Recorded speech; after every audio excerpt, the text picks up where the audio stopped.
એકદમ સહજ ભાષામાં આપણને ઘણું બધું સમજાયું અને લગભગ દરેક મુદ્દો આપણને વ્યવસ્થિત રીતે સમજાણો એવી રીતે વાત કરી.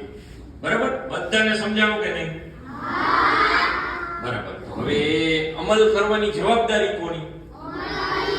તમારી. મતલબ આપણે આજે મિત્રો આવ્યા છે કે જે મિત્રો પર્યાવરણ બચાવવાનો પ્રયાસ કરે છે, તો એ પ્રયાસના ભાગરૂપે આપણે એમને પ્રોમિસ કરીએ કે આજથી અમે જો આપણી શાળામાં પ્લાસ્ટિક બંધ છે, ખ્યાલ છે ને?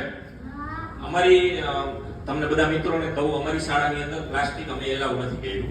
નહીતર આ બાળકો એવા છે કે એના ઘરેથી એના મમ્મી મોટે ભાગે અત્યાર સુધી નાસ્તો ન બનાવી દેતા, પણ હવે અમે પ્લાસ્ટિક બંધ કર્યું છે એટલે એ લોકો વેફર ને આ તેમ કાંઈ લઈ આવી નથી લાગતા, એટલે એના મમ્મી ફરજિયાત કંઈક મમરા કે કંઈક બનાવી દે છે ને એ તમે લઈ આવો છો નાસ્તા પેટી. બરાબર ને?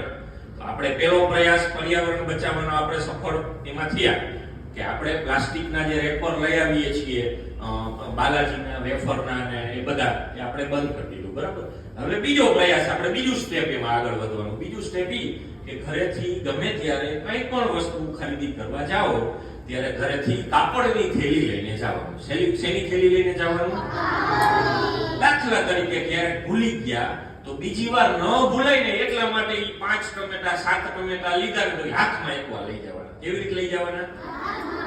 ઈ વસ્તુ તમે એક જ વખત હાથથી ઉપાડીને ઘરે પહોંચશો ને એટલે બીજી વાર તમે નહીં ભૂલો, કારણ કે ઈ 4-5 ટમેટા તમારા નાના હાથમાં ઉપાડવામાં અને ઘરે પહોંચવાની જે પ્રોસેસ છે ને, ઈ પ્રોસેસમાં તમને એટલી બધી મજા આવશે, વચ્ચે પડી જશે, વળી તમે ઉચકશો ને બટેટા ટમેટા જે કંઈ લઈ જશો, બીજી વાર પછી તમે ક્યારેય થેલી ભૂલશો નહીં. બરાબર? અને આ થેલીનો એક ઓપ્શન છે, પ્લાસ્ટિક છે ને એનો ઓપ્શન છે, તમને બધાને જે હાથમાં આપ્યું ને એ બાયો બેગ કહેવાય. શું કહેવાય?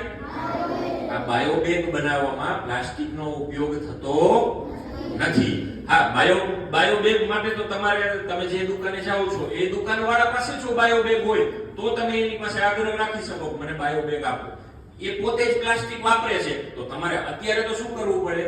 મારે આ તારું પ્લાસ્ટિક જોતું નથી. તમે જો થેલી ભૂલી ગયા છો તો હાથમાં લઈ આવો. થેલી લઈ ગયા છો તો આલે આ થેલીમાં નાખી દે. અત્યાર સુધી આપણા ઘરની લેડીઝ છે ને એ થેલી લઈ ગઈ હોય ને કાપડની, આપણી મમ્મી, તો એમ કે પ્લાસ્ટિકના જબલામાં નાખી દે. શું કહે? તમારે ક્યારેક બે એવું હોય ને તો 2 દી સર્વે કરજો, મમ્મી ભેગા ખરીદી કરવા જાય. તમારી પાસે ઓલરેડી કાપડની થેલી છે, બધું સમય જાય એવી થેલી છે, છતાં પણ આપણી મમ્મી દુકાનદારને એમ કહેશે કે ભાઈ પહેલા જબલામાં કે છે કે નથી કહેતી? તમે ઓલરેડી થેલી લઈને ગયા છો, છતાંય તમે પ્લાસ્ટિકની થેલી રિસીવ કરો છો. તમે વેચતા તો છો નહીં, વેચો છો થેલી, આપણને તેનો બેનિફિટ નથી, એનો ફાયદો નથી, તો એ થેલી ઘરે લઈ આવીને કેટલું બધું નુકસાન કરો છો કે નથી કરતા? બરાબર? એટલે હવે કાલથી આપણે આ પ્રતિજ્ઞા લઈએ કે પર્યાવરણ બચાવવા માટે આપણાથી જે કંઈ થઈ શકે, આપણી મમ્મી તો આપણું માને ને, આપણી મમ્મી, આપણા પપ્પા, આપણો મોટો ભાઈ, મોટી બેન, એને ઘરે વાત કરવાની. આજે બહારથી જામનગર, રાજકોટ, મોરબીથી અલગ અલગ મહેમાન આવ્યા હતા, મહેમાને આવી વાત કરી એટલે મમ્મી આજથી તું ગમે ત્યાં ખરીદી કરવા જા ત્યારે કાપડની થેલી લઈને જવાનું. બરાબર? ભૂલી જાય તો આપણે યાદ કરવાનું.